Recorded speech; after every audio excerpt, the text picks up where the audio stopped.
Hey everybody, hey, welcome to Animation Capstone. That's right, welcome to week one. We're finally at the end of it. Really excited to take a look. So I made some discussion posts, talked with everybody about it, kind of went through it, and really went into a little bit of detail and asked for some little bit more if there was anything missing so you could add more to it. Other than that, that's pretty much it. So yeah, let's get into it, kind of finish up what we got and take a look what we're going through. So yeah, figured I'd take a look and talk about guidelines of demo reels, how they can kind of help. So a lot of times when you're building a demo reel, you really want to like set a set of rules or guidelines that you want to follow so that you kind of have an idea of what the routes are going to go about and how you really want to make it even yours specifically, even yours and more elements. So let's get into it a little bit, kind of building some guidelines or heuristics for how you should build a demo reel for yourself. So there's a lot that can go about it. Always build a simple set of heuristics. Now, if you don't know what heuristics is just a simple set of guidelines. They're not laws or rules that you have to follow through, but they're just like guide points for you to kind of guide yourself. Like this should be this should be that. And these are meant to be followed upon, but can also be expanded further. Like they're not law, but they're definitely a guide point to where your style can merge with these aspects. So yeah, let's get into it a little bit. So there's a few aspects about guidelines that's really huge.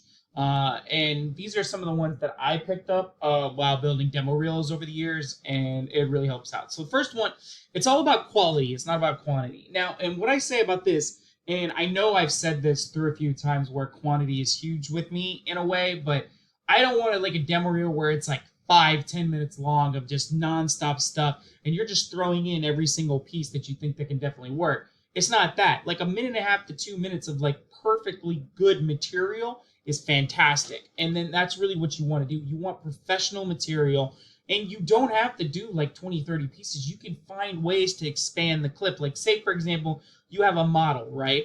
And you really want to showcase this model, but you show like different models and just one like side of it.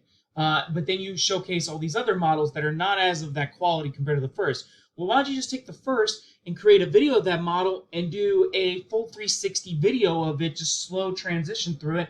And that probably takes up the exact amount of time that you would to show maybe 5 or 6 other images in that place. And that's showing quality. Not only that, I'm able to see the model fully through in the 360, and that's huge. I can see the full work.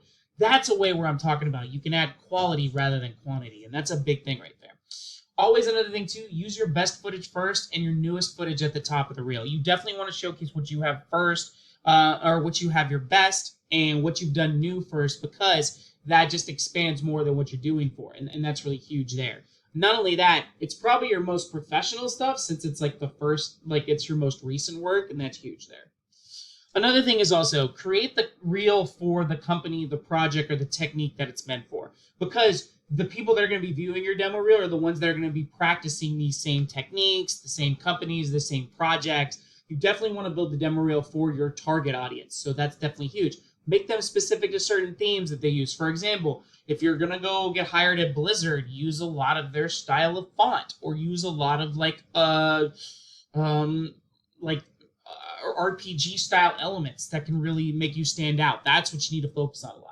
Another thing is also length of time. No longer than 2.5 minutes, no less than a minute and a half. If you go really short, like a minute, I just feel like you don't have much. And if you go over 2.5, I feel like it's too much, and then I get bored after a while. So there's a sweet spot in between a minute and a half and 2 minutes that really works great.